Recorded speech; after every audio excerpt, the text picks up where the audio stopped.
Kiran, do you have any questions on the so far, whatever we have discussed?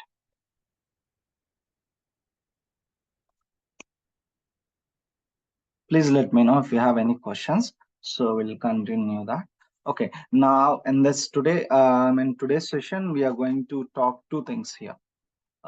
Explaining the mini project. Like what I do is I'll explain the mini project, meaning the architecture diagram, the code that I do have. So we won't have enough time to write from scratch, but still I can explain you the existing code. If you want, I can share that code to you. You can include in your resume also. So the project, I mean, how the environment looks like. I mean, basically you would enabling the project is like you will enable the CICD pipeline to one of the environment, which will entirely till the deployment point. Okay, with the Jenkins job. This is what we are going to do. I'll be explaining this process for the two environments, for the dev and the QA environment. Okay, and another one is yeah, introduction part of the Terraform as we discussed yesterday. Okay, okay, let's get started here. Just give me a minute.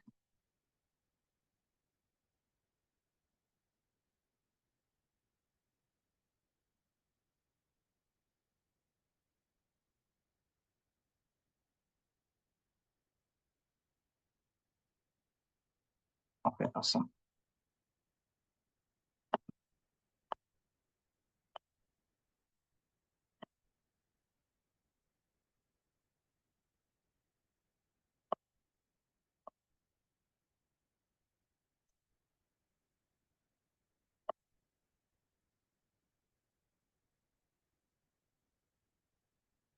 Okay, so the flow is something like this. The thing is, let's say for example, when we join a company or any of the things, right? They may ask you to set up the entire pipeline till the deployment. Okay, pipeline from scratch to till the deployment with the Jenkins or some other Bitbucket pipeline, or GitLab actions or anything. The thing is, you have to first is understand the problem statement clearly with the requirements. You try to draw the diagram of your understanding. I mean, it's like architecture diagram that you can draw on a scratch, or any of the, even notepad is also fine, or I mean, the book is also fine on physically, because that will give you a good confidence. Okay, you understand the problem very clearly and clear steps. Okay, that's always the first priority when you got a requirement. Okay, now let's, in a similar way, we'll also do the same thing here. I mean, I'm telling the things here. There are two repositories. Okay, these are the two GitHub repositories. One is Java based,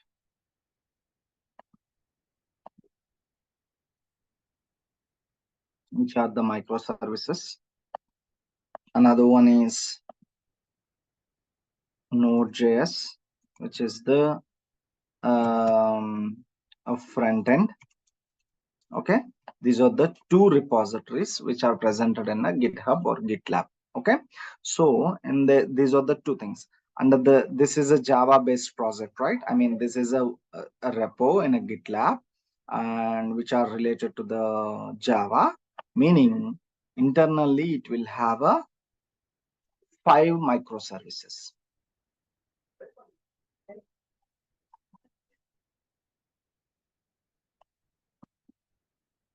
Okay, microservice 1, microservice 2, microservice 3, microservice 4, and microservice 5. What does it mean is, let's say these are the folders, right? In each folder, for example,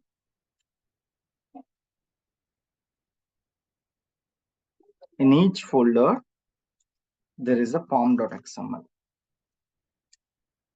Okay, meaning these are the sub projects of a Maven. Spring Boot projects. Okay, meaning each one will have a different things here. All are under the one of the folder called, for example, same thing, Java MS. Okay, there is a one main folder which contains all submodules. This is called a Spring Boot submodules concepts. Okay, generally for each and every project we'll have a separate form.xml. Okay, similar way.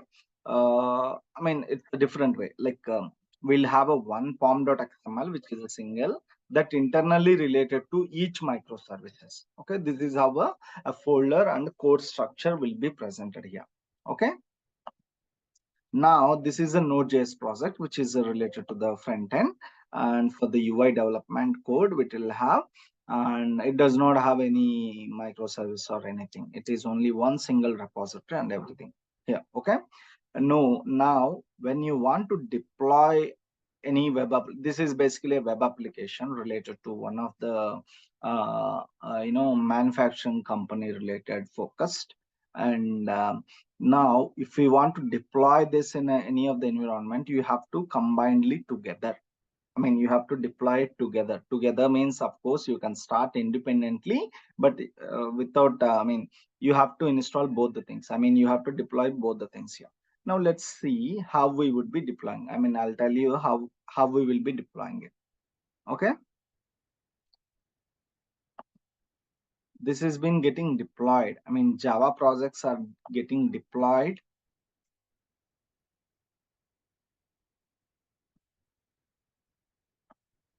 as a jar basis. Java -jar and target dot slash, for example, ms1 dot jar file. So this is how we would be deploying any of the jar files in the form of a jar files. Okay, for example, and each microservice will run on some port number. Like this, all 5 microservices will be running on their own port numbers. Okay, so for example, I'm guessing randomly here. Okay, this is how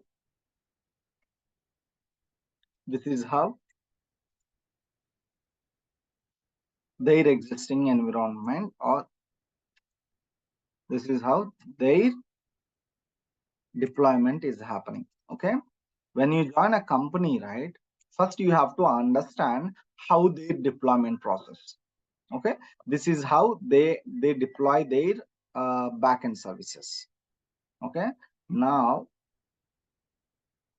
let's see how they would be deploying it here. Ng build -- prod and some port number, I guess they would be giving. So basically what they do is, before ng build, they would be doing npm install, like we do for each and every project of Java or Maven based project. We do have a pom.xml, right? Similarly, we will also have a there is something called package.json that is into the Node.js related concepts. In the package.json, we do have a dependencies. What are the dependencies to be required to be downloaded, right? Like in a pom.xml, we'll have a different libraries to download dependencies, right? Here also in a Node.js project, we'll have a package.json which contains all the dependency files. All the dependency libraries to be installed. And this is how they would be doing. Once they're done, right, there is a file, there is a folder called dist folder will be there. Meaning, like in the when you do ambient compile package, we do get a target slash some jar, right? In a similar way, when you do build, right, there is a folder will be get created called a dist. This is the point where you need to copy this folder into environment where you want to the changes of the Node.js related. That's it. Okay, this is how the deployment is happening. When you join a company, you have to understand what is the current process and what are the steps you require, what are the steps they are following to deploy this application. Now I understand the requirement. I understand how they function. How they are deploying their services in any environment. Okay, now this is the custom requirement, meaning once you know understanding of it, they started explaining the things here. Okay, hey, I do have a one of the two environments. Okay, let's say this is a dev environment. This is a prod environment. Now they are telling the requirement. Okay, I do have a two environments. One is a dev environment, another one is a prod environment here. Okay, in the dev environment, I want these to be running as a Docker containers. Instead of running in a plain containers, I mean plain jars or Java services, I want either backend services or front end services. uh, Either, I mean, their front end service or backend services, they want to run as a Docker containers, not as a plain services, either Java or Node.js. This is one because they want to containerize these applications. Okay, so this is the one requirement they have given us. Okay, meaning let's say this is a dev. They want to be containerized. They want to be containerized here. And this is a prod environment currently, which they have been following it here. Prod, which they have a Java services. I mean, as a Java services. Meaning, inside this, they are running four microservices as a Java and one front-end services here. Okay, this is how they have been running. Each service represents a one port number here. For example, if my prod services IP address 33.25.33.456, and since each Java process is running a port number, right? How the service, I mean, these services know how to call other services here. Okay, this is my IP address, and how they do call is they would be calling like port number 8000.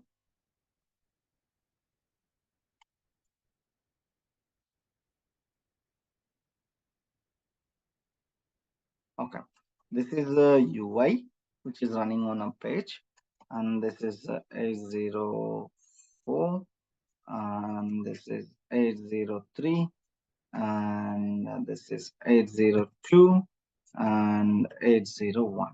Okay, this is how their service is running on a this one now. Okay, in a prod environment, meaning if we type this IP address and then open of this port, automatically, right, automatically it is been getting deployed. I mean, we will be getting a UI of this application. This is the current set of environment. Now, first thing is we need to Dockerize these processes here. Okay, in the dev environment. Earlier, dev environment is also running in the same, but as I mentioned here, they want each one to be run as a container, either front end or back end. All these should be Docker containers, not as a single jars. Everything should be inside a Docker network. So each one able to communicate each other in order, since these are the microservices. Okay, this is how we would be deploying it. Basically, meaning we have to create a Docker files for each and every services. Okay, now this is how their environment want. This is the first requirement, and the next requirement is, let me write the requirements here. First one is a Dockerizing the applications. Okay, next one is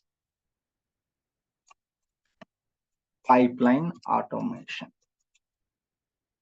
Pipeline automation with the parameterized. Okay, so this is what has been happening here.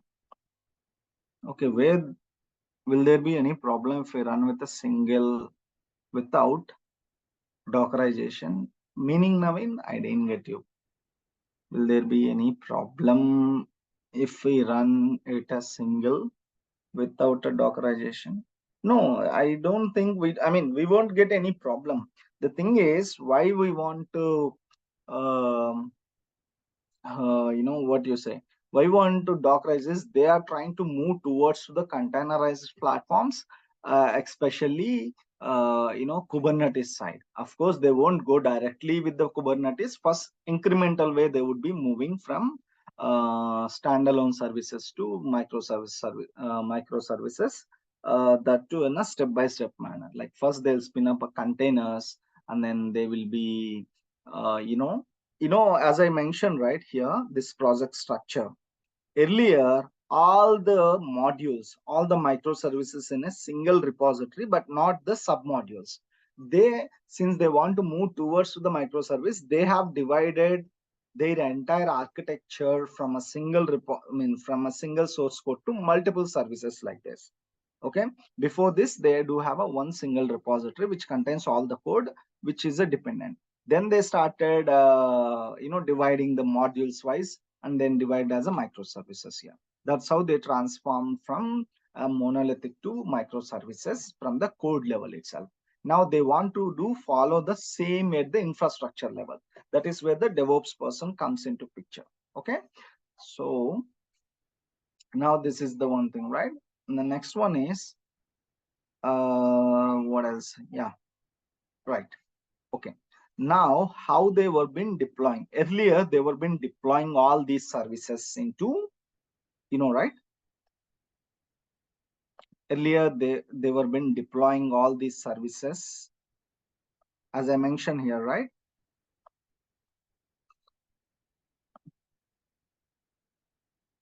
They want to write a pipeline here. I mean, this is another instance, okay, which has a Jenkins in it. Okay, in the Jenkins they do have a pipeline they have written.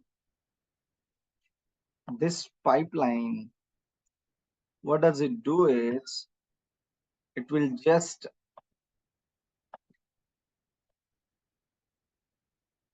take this. I mean, they do have uh,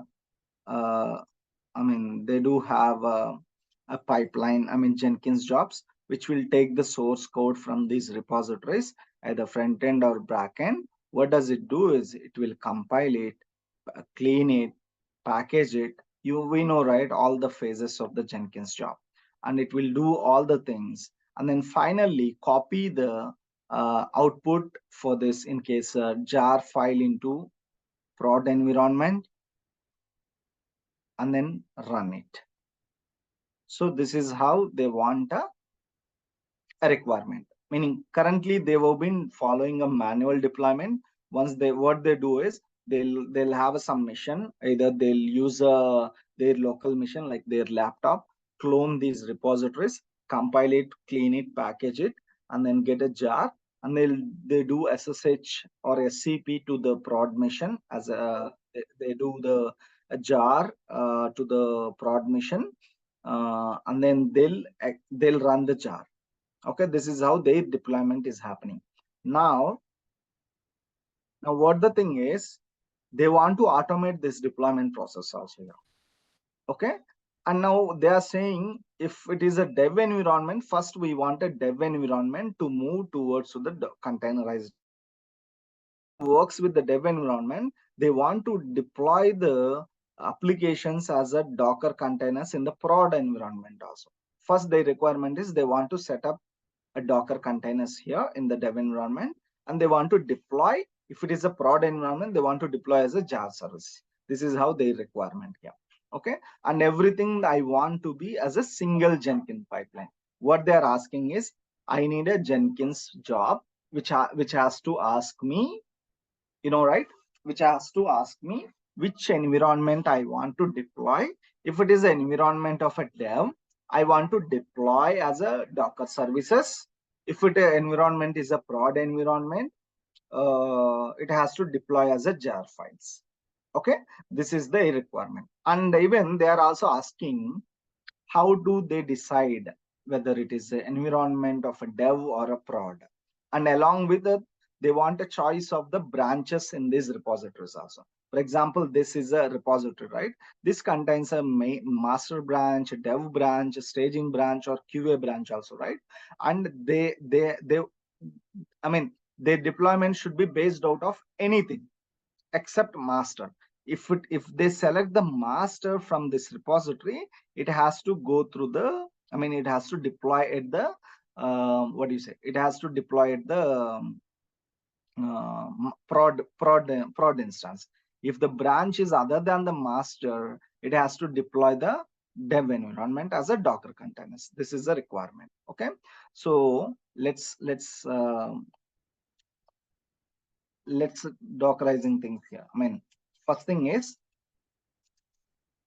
have to write a Docker file for each service. This is the first thing that we should be doing for the Dockerizing an application, because they want to deploy as a Docker services, right? Docker containers for these apps in a dev environment. Next one is for the pipeline automation, meaning writing a pipeline here, right? What we should do is ask, or we have to deploy a parameterized. Ultimately, one more thing is they want to do this has to be automated. No one would come. We are logging into Jenkins pipeline, right? We are logging into Jenkins pipeline, and then we are triggering the Jenkins. They don't want that. If any commits happen something on the GitHub side, it should automatically trigger this pipeline. This pipeline should take those parameters, whatever the requirement from these repositories only, and then act accordingly. So this is called a pipeline or continuous delivery and the deployment also here. Okay, so this is kind of a mini project. Now what we'll do is similar way, same thing. What we'll do is we will first enable the GitHub webhooks in the Git repository, which will tell which job, which will tell which pipeline has to be triggered in this instance. And in this pipeline, we will mention which repository has to take, which branch has to take, and which environment has to take. We will pass those arguments to this as a parameters, and then we will trigger it automatically. So this is what we will be doing it here. Okay, first of all, let's Dockerize these applications here. As I mentioned here, each folder or each service will have a, right, a form.xml, right? Similarly, we want to create a Docker for each service. We have to create a Docker file itself. Docker file. Okay. In this, first thing is we have to create a separate Docker file for each service. Then we'll get a 5 Docker services. Docker file here. Docker file here. Docker file here.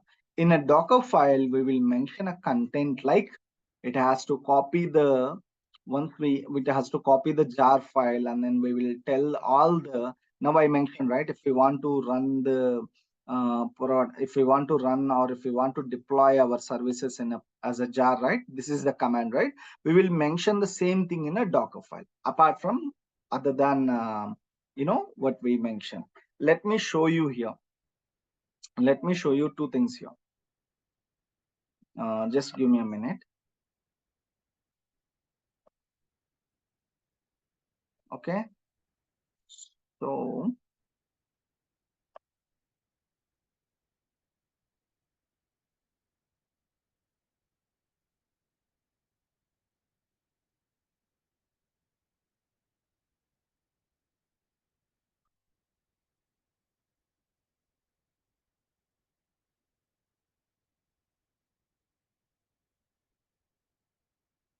okay, So what I've done is I have gathered all the things in a one or two files here. First, we will talk about the dockerizing the files here. Okay. Here are the 5 Docker files of each services. If you take this one, man, if you see here, as I mentioned here, let's say there is a service called MS1, right? Now let's put the same thing here. When you do deploy, I mean, now I'm talking about the microservice one.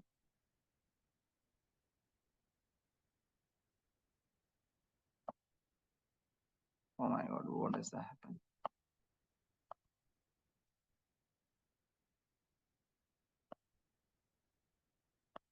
I'll explain one Docker file. Same thing will be applied for every other file also here. Okay. So now, as I mentioned here, right?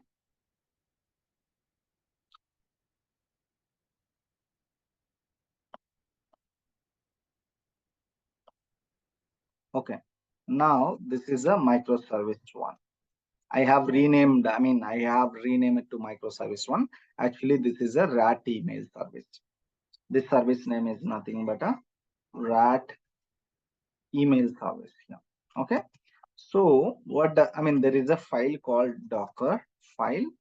The content inside this Docker file, now I'm representing this one. Okay. Now these are the content of a Docker file here. Okay. What does it do is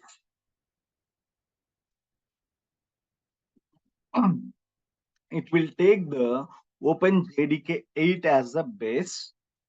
Okay.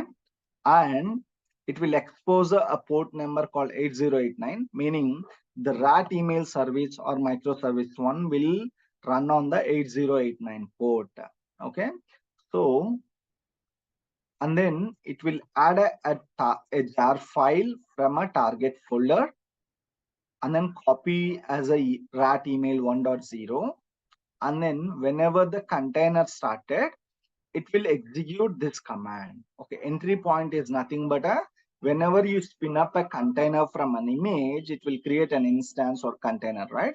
Whenever the container gets started, first the entry point will be executed, which is nothing but you are executing or you are running a jar file since you have given a command at the entry point. Okay, so this is how it will be running here. Okay, now in order to run this, what they have done is we have to build this. Okay, you have a source code out of the Java, Maven project. You have the Docker file also. In order to build an image, why we want to build an image? Because we want to deploy that as an image. Okay, now there are a couple of steps here. Okay, now you have a definition how to create a image from a source code. Okay, now what are the steps? You have to build it. You have to execute docker build dot. That's it. What does it do is it will take the content from a Docker file and then create a Docker image and load it. Okay. Next thing is once you have an image, what you need to do is you have to push it, Docker push. For that, as you mentioned here, right? What does it do is here there is another component called Docker Hub. What does it do is from the Docker, from the pipeline itself, it has to push to the Docker Hub images. It has to push the images to a Docker Hub. From the Docker Hub, it has to pull it and then run the Docker service. Meaning we disconnected this directly, deploying the images into the as a deploying. Copying the images to environment, right? We have disconnected this because this is how we have to store it. This is how we have to follow. Once you have built the Docker image, it has to go to the Docker Hub. From the Docker Hub, we have to pull and then run it. Okay, this is how you have to do it. Okay, now this we have understand and we have completed the Dockerizing an application. First, you should have a Docker file. The Docker file should contains what it has to do, meaning Hey, when you are exposing any container, when you are running a container, run this jar file. These are the dependency steps, and expose one more port called 8089. So that's it. So now the first container has deployed. I mean, first image is ready. And similarly, we have another couple of things called, if you see here, while OpenJDK base image expose 8088, and the microservice name is attribute management or attri management, and then run that as a jar on a 8088 port. Okay, so this is how it has created another container. And similarly, let's assume we build it and we push it. So it went to the Docker hub, and then we will be, our another image is ready once we pushed it. Okay, these are the two images already. Similarly, we will be readying, or we will be creating another 5 images for the remaining services. In total, we do have a 5 or 6 Docker images for each and every service. 5 backend and 1 front end here. Okay, this is how we have done it. Now we want to automate this entire process. For that, along with this pipeline. Now, I mean, you can go through this my repository, and then you can verify the code here itself. Now let me show you a file called dev file. This is a Jenkins pipeline. What I'll do is Visual Studio, I'll try to explain this.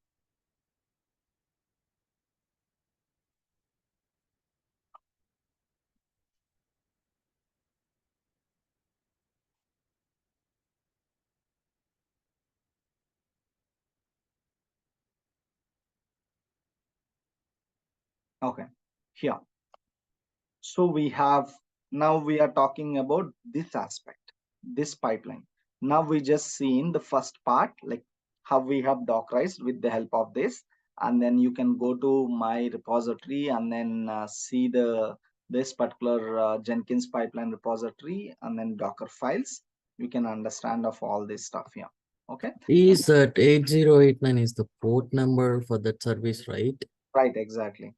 So in third service, we can see the two port numbers. When you see in the third service, yeah. What is mean by that? It should run in only one port number, Right.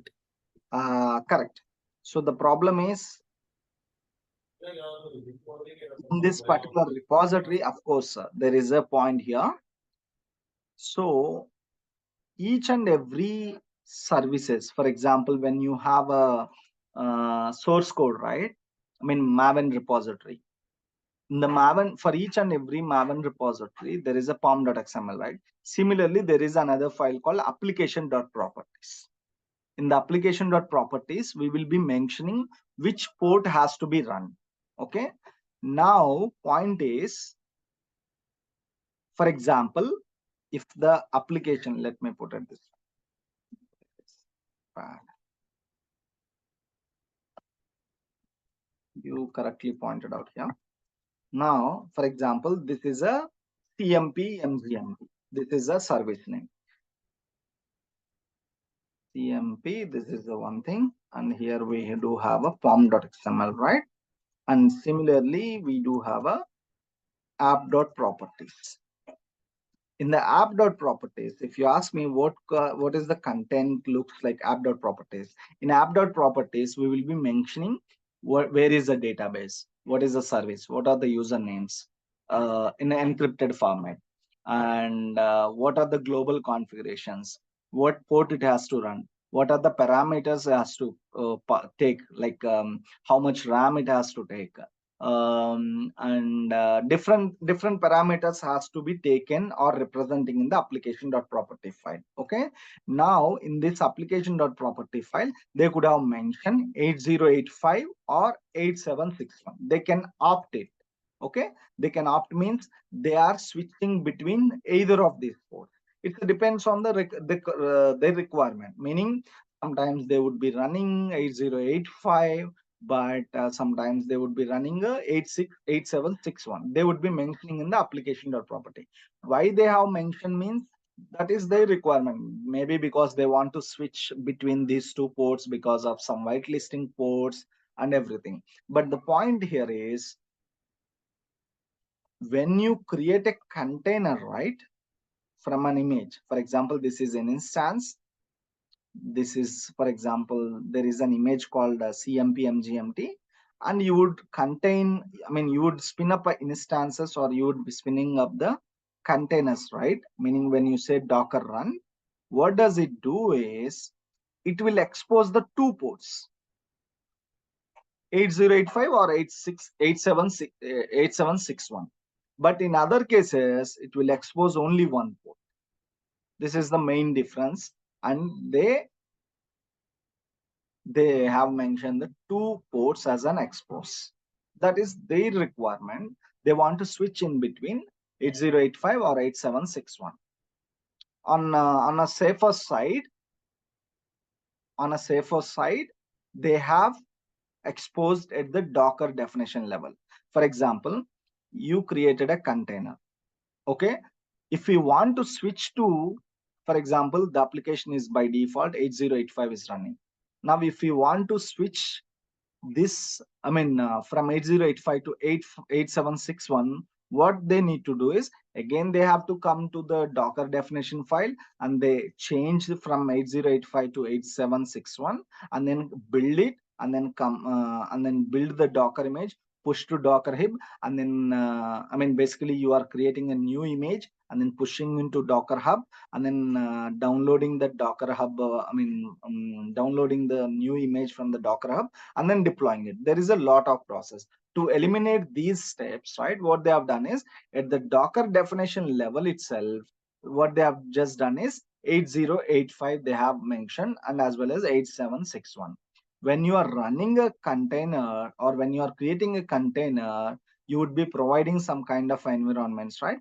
Like there itself, Docker run -it, you would be providing -e 8087, I mean 8085 and 8085,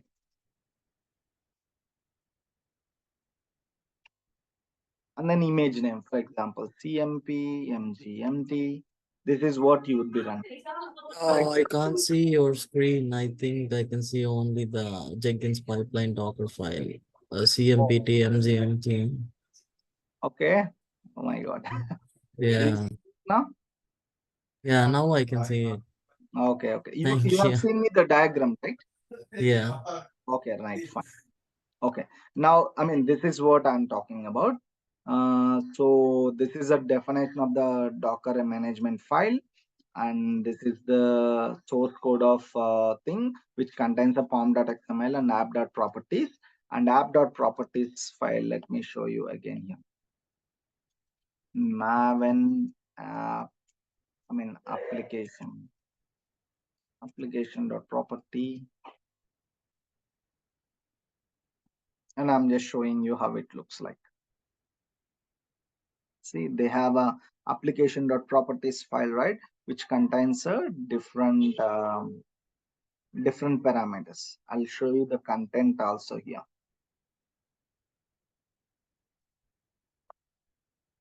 Okay.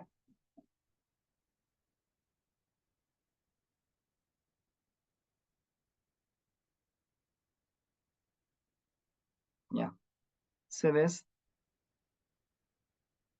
this is how they would be mentioning. For example, if you take, I mean, all the application related configuration parameters, they would be mentioning in the application.property files. Okay.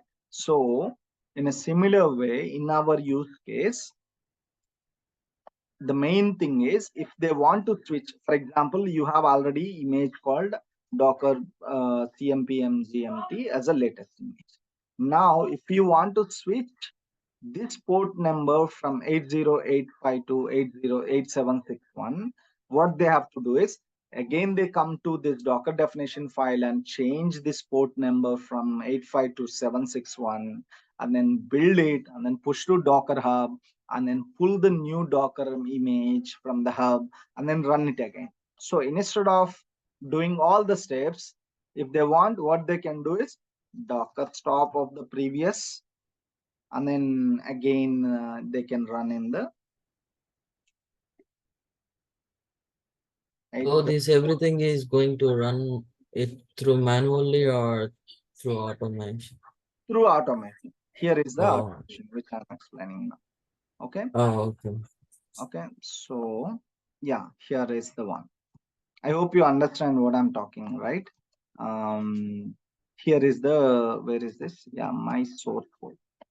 Do you see this, my Jenkins? Yeah, I can see it. Right here. Okay. As I mentioned here, let's walk through these points here.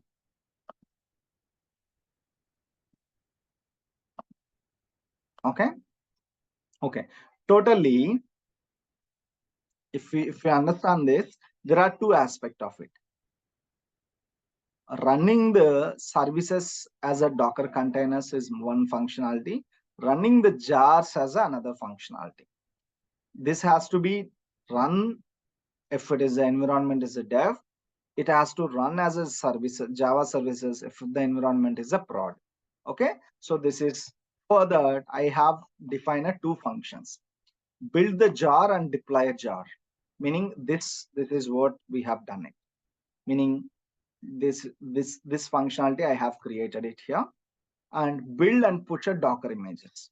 This one I have created another function in the Jenkins. These are the two images. We will see what we are doing it now. Now let's understand the front end part. I mean the requirements now again.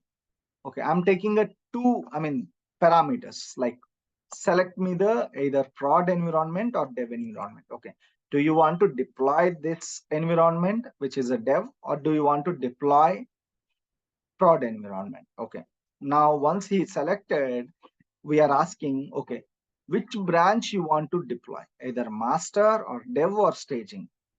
I'm displaying only two things, either master or develop, because the deployment has to go from either of the master or develop or staging. That's it. Currently they do have only two things, either master or develop. That's why I'm asking either choose master or develop. Okay, and the next one is which microservice you want to deploy, either ms1, ms2, ms3, ms4, or ms5, or ms front end also. So this I'm just displaying it here. Okay, so now these are the three parameters which I'm exposing to, I mean exposing from my pipeline. So if we want to trigger this pipeline, we have to provide these three parameters. First is which environment, either prod or develop, and the second one is which branch you want to, and from which branch of which service you want, one microservice 1, microservice 2, microservice 3, or all together. So for this I have used, it is basically a checkbox. We have used one of the thing called extended choice here. So here I am selecting either of this one. Okay, now these are the my Docker Hub registries here. Okay, so Docker Hub registry meaning this one, I'm defining the definition or the environment details, like where it has to put it. Okay, now it has only two phases. One is the git cloning and build the Docker images. That's it. And as well as another thing also, build the deployment as a jar. First clone it, build the Docker images. I mean, build the Docker images and then push the Docker hib, or build the jars and then push it to, I mean, copy to prod mission. So these are the two things I do have. What I'm doing is I'm calling this function inside of this, and I'm calling this function inside of this. That's it. Basically, I have divided that as a functions. Okay. Now let's understand all the stuff here. Let's see what we do in the git clone. In the git clone, based on the environments, I'm selecting the which environment I should have here. If I select to CMP management or LCM management or AT management, if I choose any of these options, it has to clone from this repository, because as we mentioned here, right, there are two repositories. The repository address is this RAD Cloud Services. This is the repository one name. And there is another thing called RAD Web App. This is the front end part. So if I choose microservice 1, microservice 2, microservice 3 or 5, it has to clone from this repository. If I choose a front end, another service, it has to clone this. So that's why I have written an if else block. If I choose any of the options called any of these four services, clone from this URL. If it is from any RAT web app, which is a front end app, it has to clone this. Okay, now I have cloned it. I do have a source code. Now, next thing is I have to compile it, package it, and do accordingly. Now, second thing is I'm checking here. Okay, if environment is a develop, what we need to do, if the dev environment, if I selected as a dev environment, it has to do create a new Docker image, build a Docker image, push the Docker image, and then run the Docker images. So this is what it has to do. So clearly I'm checking if my environment, if the user selected an environment as a develop, it has to containerize it here. What it is doing, in this one, I'm preparing what is my Docker image name. My Docker image name is, for example, here, Naren970 slash. If you remember, we have talked about the Docker Hub also here. Docker Hub. We created some repositories. My is CMP mgmt colon 0.1.1, something like this. This is my full image name. This is what I am defining a variable called image full name, and I am constructing this my repository name along with the image name here. Okay, this is what is happening. And the next one is what is doing, it is calling a function called build and push a Docker image. Let's open this, what it is doing here. If you ask me, there it is taking, you are passing a two parameters to this method. One is a container name which you have just built, which container you want, and the next one is image name which you want to build it here. Okay, now here, once I'm cloning this, what I'm doing is I'm going inside one folder. As I mentioned here, right? Let me show you. All microservices inside a one folder together, right? And all are into one repository. Once I cloned a repository, I have to go or navigate each of the repository here. If it is a microservice one, I have to go this inside. If microservice 2, I have to go to inside this folder. If microservice 3, I have to go inside this folder. Otherwise, if you directly, if it is a microservice 1, if you go to the microservice 2, it won't work, right? Of course it will work, but functionality would be different. Okay, so similar way, once I'm doing, like, once I cloned it, I'm just displaying where I'm in. If container, if user selected the RAT web app, which is nothing but a microservice one, I'm going inside and displaying it. That's it. And I'm just doing it because RAT web app is a front end one. For the front end one, I don't want to deploy, I don't want to execute the Java related commands. That's why I'm just displaying. If other than the container, what does it do is go inside a container. Container is nothing but this folder name. If you see here, there is a function called dir function, meaning it will navigate to this directory, whatever you have mentioned, which is inside a container. And then once I've navigated to this, for example, here, the directory name is ms1, microservice one. I'm going inside microservice one. I'm just confirming I'm inside it. And then if the container is in current directory, I'm executing command called maven clean install and all the stuff. I hope you know this is a command to compile this source code, like compile and generate a package. And the next one is, in the same directory, I'm building a Docker image. If you see here, I have given a, generally what is the command that we do build?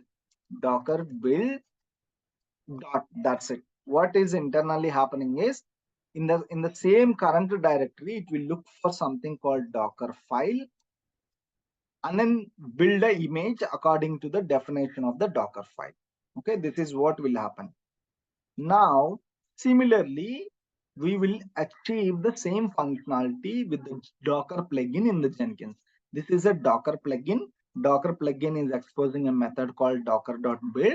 In the docker.build, we are providing two things. What the image name that you want to build it, and where is the definition of a Docker file. And here I am telling both the things.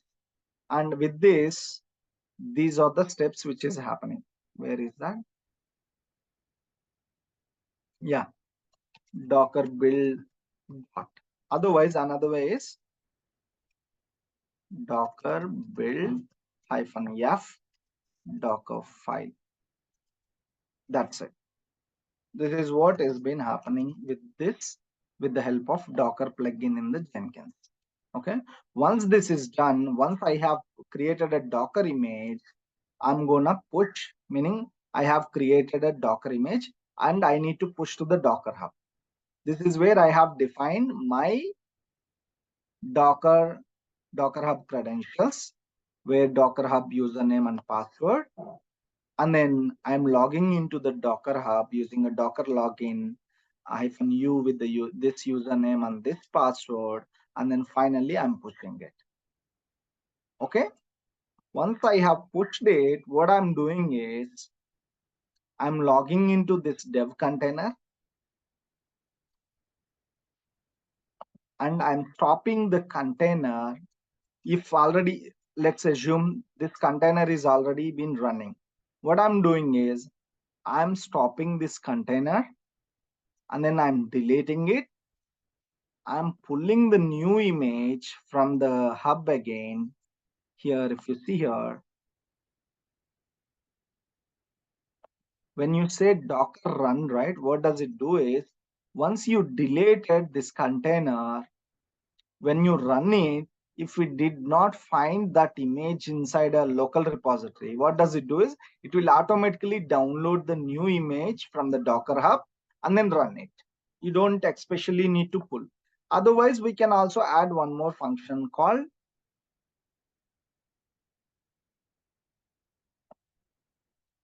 asset space Docker pull. Same thing here. Container. What does it do is, it will just download that new Docker image from the repository.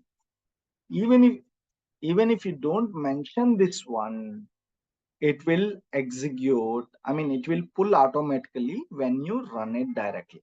Okay, this is what is happening. If you ask me what this means is, okay, here we are deciding what port numbers. If the container is a web application, use this port number. Where do we using? While running a port, right? I mean, while creating a container itself, we are passing the port number and image name. If the port, if the container is a web app, run this port number 9000. If the port is, if the container is what, run this port. If the container is CMP management 8085, if the container is LC management 8087, if the container is AT management 8088. So accordingly, whatever the user selected from the checkboxes of whatever the services, it will run it. If you see here, there is a something called network. Meaning, if you see here, whatever the container it is running, everything is running on the same network. This way, each one able to communicate each other. Meaning, microservice one able to communicate with the microservice two and others also. Because we are running inside a same network. Okay. So this is how it will be deploying if this is a dev environment. Now let me see how it will happen in the prod environment. Now again, we have displayed which environment, which services and everything here. Which environment, which branch you want to select. Now it has come through the clone point here. Build and push Docker image. This will execute if environment is a develop. If the environment is not a development, it will skip this part and it will go to the next stage. And in the next stage, we are conditionized. I mean, we have enabled a condition called if the environment is a prod. This is where this will be get triggered. Okay. If the environment is a prod, we have defined the steps. In the steps, I'm defining a script called containerized is means whenever user selected either single service or multiple services, it will just execute with that information of this method. Now let's expand and see what it has been doing. Again here, first it is cloning this. If the services are front end or back end, it is cloning it. And then again, same thing. First, it will navigate to inside of each directory. If it is a microservice one, it will go inside it. If it is a microservice two, it will go inside this, and it will go to the respective folder in itself.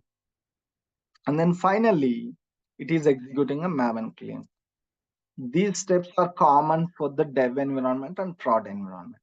And the next one is the main difference is it is copying into the others one. Okay, meaning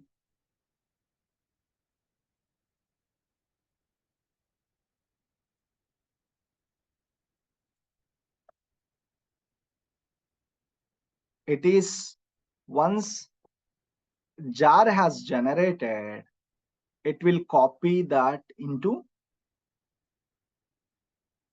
1 minute, guys.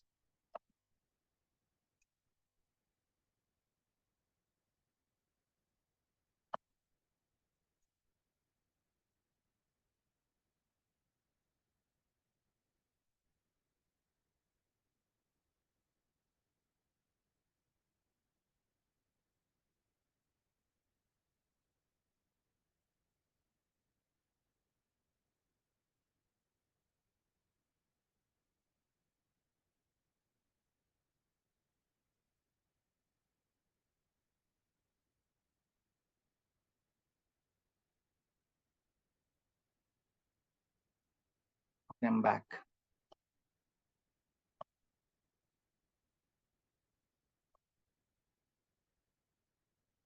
Okay, if you see here, till these steps are common. Okay, from there, earlier we have used a switch condition based on the container and port number. Now here we are defining the path, because when you do compile, right, it will generate a respective jar under the target folder.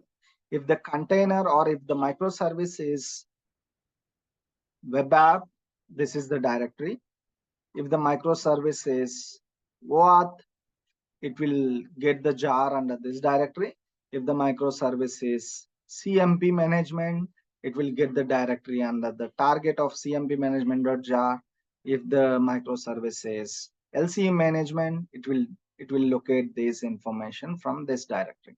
So once we have done here, okay, I'm just hiding this.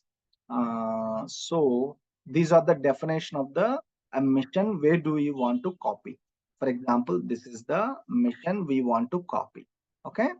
Now in this mission, I'm just doing one of the plugin called SSH. SSH, what is for SSH? SSH for copying the builds into the remote mission, right? So we are using SCP command.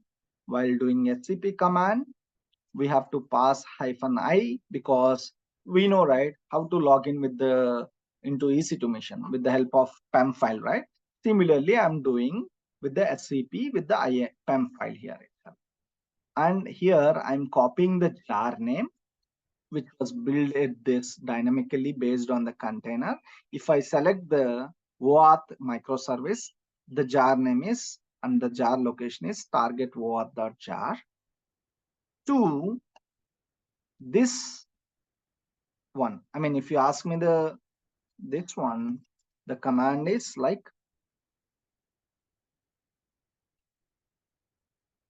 here, and jar name is target slash OAuth2.jar, and username is Ubuntu at the rate IP address of this guy, or I mean some random number. Don't use this. Okay, colon slash home slash Ubuntu. This is where it will copy this particular jar into this directory. Okay, once you have done, what I'm doing is I'm logging again and then running it here. What is the command if you want to log into the remote machine? SSH with the same. This is the command. Once I have logged in, what I'm doing is I'm going here cd to the remote directory. Remote directory is nothing but where I have copied, and then I'm just displaying. If you see here, I mean, if you see here, I commented out the below line because I've just checked whether it has been able to create some file or not. But actually, this is the command: no hub Java remote directory, something like this. Once I'm doing it, no hub Java jar, and the remote directory is nothing but what jar, and the remote directory is same home slash Ubuntu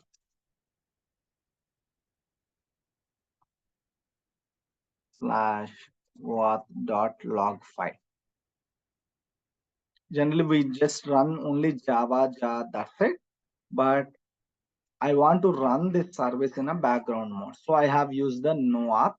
Obviously, we should be 2_1, something like this. So it will run in a background mode. This way, even if the session is closed, it will run in the background mode. Okay.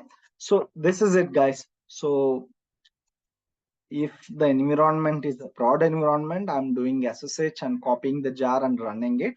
If the environment is a develop, I'm creating a Docker images, publishing it to the Docker hub, pulling it to again, and then running the Docker container accordingly, whatever I have done here. So this is called totally, here we have used multiple things here. Well, I mean, GitHub repository of two different things, a Jenkins pipeline, parameterized pipeline, Docker, and as well as the AWS also here. Okay, meaning we are logging into the remote machine, Docker containers. So this, so far, whatever we have learned, we have used almost all the things. And one thing I have shown you is, for example, how do we trigger automatically? What does it do means, now you have a Docker pipeline, Jenkins pipeline, right? Once you have it, what you do is you will collaborate as a webhooks. Under the webhooks, you would be creating a webhooks here.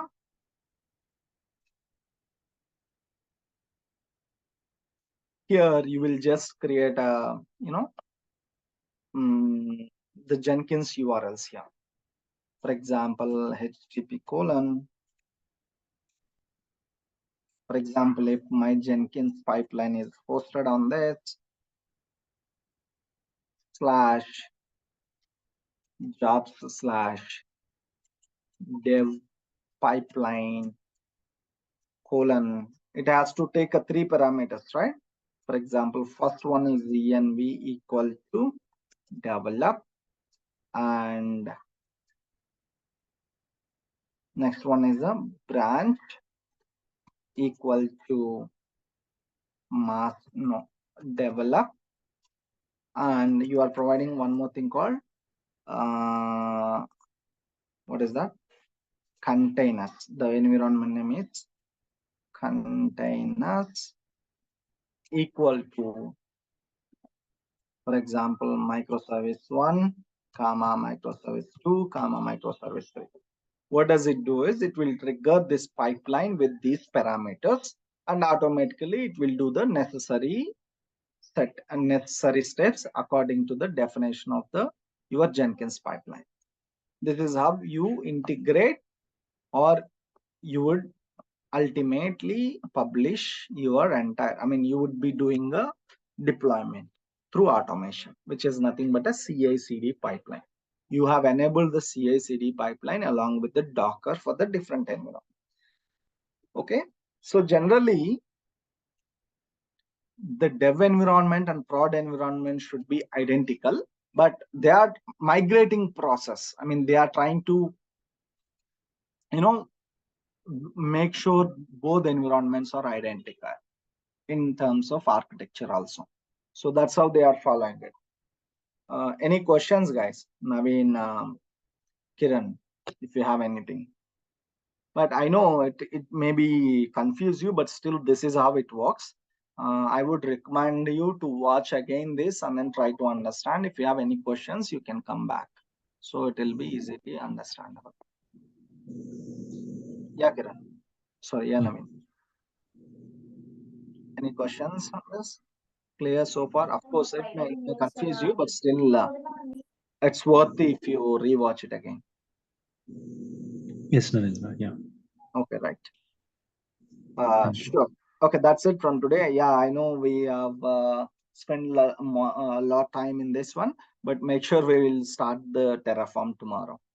We couldn't able to manage the time for the Terraform today because, of course, once we started like this, if we start deep dive, it will go like this. But I would recommend it's worth even if we spend some time. What do you think? Oh, will you show the live project on this, or that's it? This just the explanation on this. Yeah, this is explanation. Since we have a time limitation, right? We couldn't execute. But what I can recommend you is you go to my repository, and then of this pipeline, I mean this repository, Jenkins pipeline, download this and then try to implement yourself. If you faced any issue, it will be required. But the thing is, you should change a lot of things in this one. Okay. What are those means? Yeah, you have to change the definitions, right, these names. You should have environments of what do you say, you should have these repositories to be accessible. This can't be accessible because these are the private repositories. In this one you have to put yourself in this repository. You should have a 5 microservices, and similarly these are should be a maven, and this should be a Node.js project. You have to mimic this. We can't replicate the entire thing because this is someone I have done for the one of the company for almost 5 years back. Okay, so they can't give you an access. So you should mimic all these environments, but the process is the same thing. Okay, that's it. As I mentioned here, this is a mini project. Even you can go as a freelancer if someone has a similar kind of a task, or even you can explain the same process, what you have done in your project and what exactly your task. How do you automate it? How do you enable CI/CD pipeline in your environment? You can take this and example and then explain to them. But with after practicing only. But if you don't, if you explain this to someone without understanding, you'll get a lot of buggy questions like, okay, how do you deal with that? And where do you use a Docker Hub? What plugins you have used for SSH? What plugins in the Jenkins? So you'd be getting a lot of things here. You can just go through this code. You would get a lot of questions. Sir, what is this? Why do we used? What is this SSH agent? Why did we do like this? Are there any other ways? You would easily understand. Okay, so yeah, that's it from today, guys. Okay, thank you. If you have any questions, you can ask me. Thanks, Narendra. Okay, right, thank you.